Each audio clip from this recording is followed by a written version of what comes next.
अस्सलाम वालेकुम दोस्तों, तुसी वेखदे पे अपना देश पंजाब टीवी ते मैं तुहाडा मेजबान मोहम्मद नदीम करल। सब तो पहला अपने चैनल नूं करो सबसक्राइब, बैल आइकॉन दा बटन दबाओ कि मेरी हर आने वाली नवी वीडियो तुहाडे तक पहुंच सके। दोस्तों ते बेलियो रोज तुहाडे वास्ते तुहाडा वी नदीम करल नवी तो नवी वीडियो लैके हाजिर होंदा। अज भी तुहाडे वास्ते एक नवी वीडियो लैके हाजिर होया जनाब, एक छोटे जे डेयरी फार्म दी, लेकिन है अनमोल चीज़ां मोती जड़े हुए ने डेयरी फार्म दे विच। छोटी छोटियां खूबसूरत तरीन जोटियां ने। बड़े दोस्तों की तमन्ना सी, बड़े चाह सी मेरे बेलियां सजना की कि मैं तुहानूं जोटियां विखाओ जिहड़ियां 3-3 मन दी होण, 4-4 मन दी होण। बड़ा खूबसूरत छोटा डेयरी फार्म बनाया है। उहदे विच गां भी हैगी है, जिहड़े मेरे दोस्तों नूं गावां बाखड़ियां दा शौक है।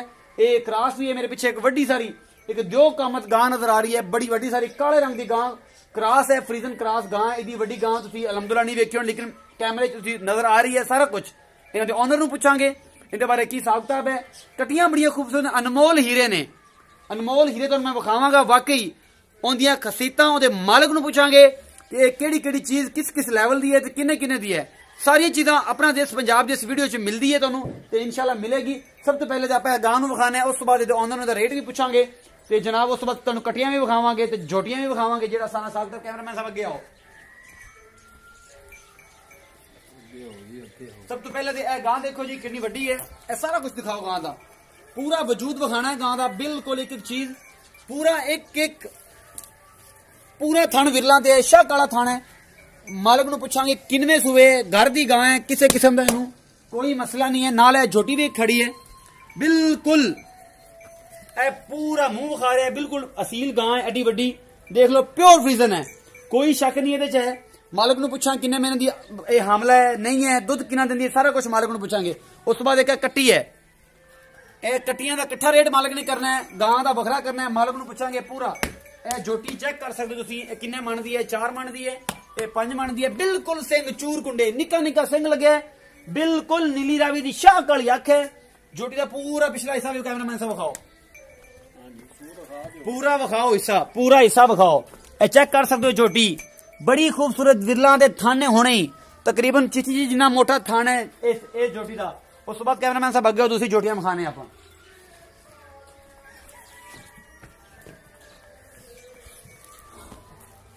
ए दूसरी जोटी है जी, जोटी नंबर 2 ए वाली, बिल्कुल निक्का निक्का खुंडा सिंह, मत्थे तो बल्ली बिल्ली अखां तो है, बड़ी खूबसूरत जोटी है। तकरीबन वेट है जनाब इनका 3 मन 3.5 मन की ये जोटी तकरीबन होगी। बिल्कुल एक एक चीज मेरा कैमरामैन तुहानूं विखा रहा है, कितनी खूबसूरत जोटी है। ये सिर्फ सुनहरे जानते ने सोने का मुल। पुछल चेक कर लो किस तरह बरीक है, प्योर नीली दियां कट्टियां ने, प्योर नीली दियां जोटियां ने। मेरा कैमरामैन तुहानूं सारा कुछ विखांदा पिया, एक एक चीज पूरी इनकी, एक एक लिमिट, पूरा इनका पुट्ठा थन चड्डा तो है ही नहीं। बाकी ये सिंह देख लो किन्ने किन्ने छोटे ने साहब, ये सिर्फ सुनहरे जानते हैं कि सोने का की रेट है। उस तो बाद जनाब एक कट्टी खड़ी है, यह मेरा कैमरामैन तुहानूं दिखा रहा है, ये भी बड़ी खूबसूरत है, छोटा छोटा सिंह लगे है कट्टी नूं, बड़ी सोहनी है, मूरत वर्गी जोटी है। ये भी ये सारियां बराए फरोख्त ने जनाब। उस तो बाद एक होर जोटी खड़ी है, यह भी तुहानूं मैं दिखा रहा, यह मेरा कैमरामैन तुहानूं दिखा रहा है पूरा पूरा इनका वेट। ए देखो पुछल कितनी बरीक है, ए नीली रावी का माल है, बिल्कुल चेक कर सकते हो एक एक चीज, पूरा पुट्ठा पूरा वजूद। बूथी चेक करो जी कितनी लंबी है, मैं ते मेरा कैमरामैन तुम दिखा रहे हैं, बूथी चेक करो कितनी लंबी है, प्योर नीली रावी का माल है, कितनी खूबसूरत जोटी है, तुसीं देख सकते हो। ये जनाब सारा कुछ इन्हां दे ओनर नूं अज पुछदे हैं। साडा चाचा साडे हत्थे अज आ गया है, अज उन्होंने सारा कुछ पुछना कि इन्हां दा फाइनली की रेट है, इस गां दा की फाइनली रेट है। चाचा जी तो कोल चलने हैं, चाचा जी ने पुछते हैं, उन्होंने नाम पता भी है सारा कुछ भी। तो चाचा जी इहदा की हिसाब किताब है, इस मझ का इन्हां कट्टियां का की हिसाब किताब है। तो जी थोड़ा मुंह इन्हां मोड़ लो, कैमरा मैन पीछे खड़ा है। अस्सलाम वालेकुम जी। चाचा जी की हाल चाल है? ठीक, तबीयत से ठीक है? सब तो पहले तो यह है कि बड़िया अनमोल दी तुसीं चीज़ां रखियां ने, माशाअल्लाह बड़िया खूबसूरत कट्टियां जिहदे भी नसीब विच होणगियां, अल्लाह पाक ओनू नवाज देगा। ते कि बड़ी वड्डी सारी गां जी पहले कैमरे च विखाई है, इहदा की हिसाब किताब, इस गां का दुध इन्हें थल्ले किन्ने है? क्योंकि कैमरे में हर बंदा देखता है कि बंदे की पर्सनैलिटी की है, बंदा किस लैवल से की मांग रहा है, सारा कुछ। तुहाडा नंबर मैं वीडियो दिलावांगा, जिस बंदे ने रब्ता करना है फिर तुसीं मैनूं दसना है कि फलाने बंदे ने रब्ता, साडा सौदा कमिटमेंट हो गई है, तुहाडा नंबर तुहाडे कोल लावांगा। यह जी गां है काली पहले कैमरे च आप विखाई है, इनका कितना फाइनल रेट है? 1.5 लाख। 1.5 लाख रुपए फाइनल रेट है। ये मुनासिब कदे प्यार मोहब्बत हो सकता है? प्यार मोहब्बत कर लांगे, थोड़ा बहुत हो गया। ਪਿਆਰ ਮੁਹੱਬਤ ਥੋੜਾ ਬਹੁਤ ਹੋ ਸਕਦਾ ਹੈ। ਜਿਸ ਬੰਦੇ ਨੇ ਲੈਣੀ ਹੋ ਚਾਚਾ ਜੀ ਦਾ ਨੰਬਰ ਵਿੱਚ ਡਿਸਕ੍ਰਿਪਸ਼ਨ ਤੇ ਲਾਵਾਂਗਾ, ਉਹਨਾਂ ਨਾਲ ਰਾਬਤਾ ਕਰਕੇ ਗਾਂ ਨੂੰ ਖਰੀਦ ਸਕਦੇ ਹੋ। ਦੁੱਧ ਚਾਚਾ ਜੀ ਕਿੰਨਾ ਦੇ ਥੱਲੇ ਹੈ? 2 ਕਿਲੋ ਦਿੰਦੀ ਹੈ, 8 ਪੈਰੀ 8 ਪੈਰੀ ਮਿਲਦੀ ਹੈ, 2 ਕਿਲੋ ਦਿੰਦੀ ਹੈ। ਇਹ ਹਾਮਲਾ ਹੈ ਜਾਂ ਨਹੀਂ ਹਾਮਲਾ? 1 ਮਹੀਨੇ 1 ਮਹੀਨੇ ਦੀ ਹਾਮਲਾ ਹੈ। 20 ਰਖਾਇਆ ਕਿ ਦਣਵਾਈ ਹੈ? 20 ਰਖਾਇਆ ਹੋਇਆ, ਆਸਟ੍ਰੇਲੀਅਨ 20 ਰਖਾਇਆ ਹੋਇਆ। ਇਹ ਸਾਰੀ ਮਾਲੂਮਾਤ ਚਾਚਾ ਜੀ ਨੇ ਤੁਹਾਨੂੰ ਆਪਣੇ ਥਰੂ ਦਿੱਤੀ ਹੈ। ਇਸ ਗਾਂ ਦੀ ਨੰਬਰ ਡਿਸਕ੍ਰਿਪਸ਼ਨ ਛੱਡ ਦਿਆਂਗਾ, ਚਾਚਾ ਸਿਰਾਂ ਨੂੰ ਖੁਦ ਰਾਬਤਾ ਕਰਕੇ ਤੇ ਇਹਨਾਂ ਕੋਲੇ ਗਾਂ ਜਾਂ ਜੋਟੀਆਂ ਖਰੀਦ ਸਕਦੇ ਹੋ। ਚਾਚਾ ਜੀ ਜਿਹੜੀਆਂ ਜੋਟੀਆਂ ਨੇ ਆਪਣੀਆਂ, ਇਹ ਚਾਰੀਆਂ ਇੱਕੋ ਮੁੱਲ 'ਚ ਵੇਚਣੀਆਂ ਨੇ? ਇਹਨਾਂ 4 ਜੋਟੀਆਂ ਦਾ ਕੀ ਮੁੱਲ ਹੈ? ਇਹ 3 ਲੱਖ। ਇਹ 3 ਲੱਖ ਰੁਪਏ ਮੁੱਲ ਹੈ ਜੀ ਇਹਨਾਂ 4 ਜੋਟੀਆਂ ਦਾ। ਇਹਨਾਂ 'ਚ ਕੋਈ ਪਿਆਰ ਮੁਹੱਬਤ ਕਰ ਲਾਂਗੇ ਨਾ, ਪਿਆਰ ਮੁਹੱਬਤ ਕਰ ਲੋਗੇ। ਇਹਨਾਂ ਦਾ ਖਸੀਅਤ ਦੱਸੋ ਇਹਨਾਂ ਜੋਟੀਆਂ ਦੀ, ਕੋਈ ਨਸਲੋਂ ਕੀ ਨੇ, ਕੀ ਹਿਸਾਬ ਕਿਤਾਬ ਉਹ ਵੀ ਦੱਸਿਆ ਜੀ। ਇਹ ਨੀਲੀ ਰਾਵੀ ਦੀਆਂ ਝੋਟੀਆਂ ਹੈਗੀਆਂ ਨੇ ਜੀ, ਨੀਲੀ ਰਾਵੀ ਦੇ ਜੋਟੀਆਂ ਨੇ ਚਾਚਾ ਜੀ ਦਾ ਕਹਿਣਾ? ਬੜੇ ਸ਼ੌਕ ਨਾਲ ਲਿਆਂਦੀਆਂ ਸਨ ਜੀ ਜੀ। ਹੁਣ ਮਾਸ਼ਾਅੱਲਾ ਤਕਰੀਬਨ ਇਹਨਾਂ ਨੂੰ ਲਿਆਂਦੀਆਂ ਨੂੰ 8 ਮਾਹ ਹੋ ਗਏ ਨੇ ਜੀ ਜੀ।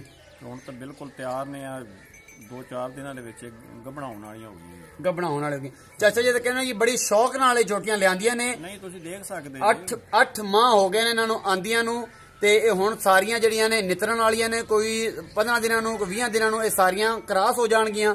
ਉਸ ਤੋਂ ਬਾਅਦ ਇੱਕ ਦਫਾ ਬੋਲ ਚੁੱਕੀਆਂ ਨੇ ਤੇ ਮੈਂ ਇਹਨਾਂ ਦਾ ਸਿਰਫ ਕੱਦ ਨਹੀਂ ਰੋਕਣਾ ਚਾਹੁੰਦਾ, ਨਹੀਂ ਤੇ ਹੋ ਜਾਣੀਆਂ ਸੀ, ਨਵੇਂ ਦੁੱਧ ਕਰਵਾ ਦੇਣੀਆਂ ਸੀ। ਠੀਕ ਹੋ ਗਿਆ। ਇਹਨਾਂ ਨੂੰ ਕਰਵਾਇਆ ਇਸ ਵਾਸਤੇ ਨਹੀਂ ਕਿ ਇਹਨਾਂ ਦਾ ਕੱਦ ਨਾ ਰੋਕੇ। ਕੱਦ ਰੋਕ ਚਾਚਾ ਜੀ ਦਾ ਕਹਿਣਾ ਕਿ ਬੋਲ ਚੁੱਕਿਆ ਨੇ, ਫਿਸ ਚੁੱਕਿਆ ਨੇ, ਕਰਵਾਇਆ ਇਸ ਪਰ ਕੱਦ ਨਾ ਇਹਨਾਂ ਦਾ ਰੋਕੇ, ਛੋਟੇ ਕੱਦ ਦੇ ਕਿਤੇ ਨਾ ਰਹਿ ਜਾਣ। ਇਹ ਚਾਚਾ ਜੀ ਤੁਸੀਂ ਸਾਰੇ ਮਾਮਲਾਤ ਆਪ ਸੁਣ ਲੈ। ਤੁਸੀਂ ਖੁਦ ਦੇਖਿਆ ਕਿ ਚੱਡੀ ਪੱਟੀ ਖੜੀਆਂ ਨੇ, ਬਿਹਤਰੀਨ ਸਾਰਾ ਕੁਝ। ਮੈਂ ਕੱਲ ਰਿਵਿਊ ਕਰਕੇ ਗਿਆ, ਚੱਡੀ ਪੱਟੀ ਖੜੀਆਂ ਨੇ। ਇਹ ਕਿਸੇ ਟਾਈਮ ਦੀ ਸਾਰੀਆਂ ਦੇ ਥਣ ਜਿਹੜੇ ਨੇ ਐਨ ਬਰਾਬਰ ਤੇ ਖੜੇ ਨੇ, ਚਾਰੇ ਥਣ। ਕੋਈ ਫਰਕ ਕੱਢ ਕੇ ਵਹਾ ਦੇਵੇ। ਫਿਰ ਜਿਹੜਾ ਹੈਗਾ ਨਾ ਸੂ ਤੋਂ ਲੈ ਕੇ ਹਵਾਨਾ ਸ਼ੁਰੂ ਕਰਦੀਆਂ ਪਈਆਂ ਨੇ ਆਪਣਾ। ਤੁਸੀਂ ਦੇਖਿਆ ਹੋਣਾ, ਮੈਂ ਸਾਰਾ ਕੁਝ ਦੇਖਿਆ, ਸਾਰਾ ਕੁਝ ਕੈਮਰੇ ਨੇ ਵਿਖਾਇਆ ਹੈ ਕਿ ਵੱਟ ਪਾਈ ਬਿਲਕੁਲ ਸਾਰ ਤੱਕ ਚੱਡਾ ਕੱਢਣਗੀਆਂ। ਚਾਚਾ ਇਹਦੇ ਸਾਰੇ ਲਫ਼ਜ਼ਾਂ ਦਾ ਲੁੱਬੇ ਲੁਬਾਬ ਇਹ ਹੈ ਕਿ ਇਹ ਸਾਰਾ ਸਾਰ ਤੱਕ ਚੱਡਾ ਪਿੱਛ ਤੱਕ ਕੱਢਣਗੀਆਂ। ਪਿਓਰ ਨੀਲੀ ਰਾਵੀ ਦੇ ਜੋਟੀਆਂ ਨੇ। ਉਹਨਾਂ ਦੇ ਜਿਹੜੇ ਮੂੰਹ ਨੇ, ਮੂੰਹ ਤੁਸੀਂ ਦੇਖੇ ਨੇ, ਬਿਲਕੁਲ ਸਾਰਾ ਕੁਝ। ਸਾਰੀਆਂ ਜੋਟੀਆਂ ਵਾਲੇ ਨੇ, ਜੋਟਿਆਂ ਵਾਲੇ ਨੇ, ਜੋਟੀਆਂ ਸਾਰੀਆਂ ਸੋਹਣੀਆਂ ਜੋਟੀਆਂ ਨੇ। ਇਸੇ ਤਰ੍ਹਾਂ ਨੰਬਰ ਡਿਸਕ੍ਰਿਪਸ਼ਨ 'ਚ ਹੋਏਗਾ ਚਾਚੂ ਜੀ ਦਾ। ਇਸੇ ਤਰ੍ਹਾਂ ਮੇਰੀ ਵੀਡੀਓ ਨੂੰ ਲਾਈਕ, ਸ਼ੇਅਰ ਤੇ ਕਮੈਂਟ ਕਰਿਆ ਕਰੋ। अपना बहुत सारा ख्याल रखिया जे। मिलते हैं अगली वीडियो। अल्लाह निगहबान।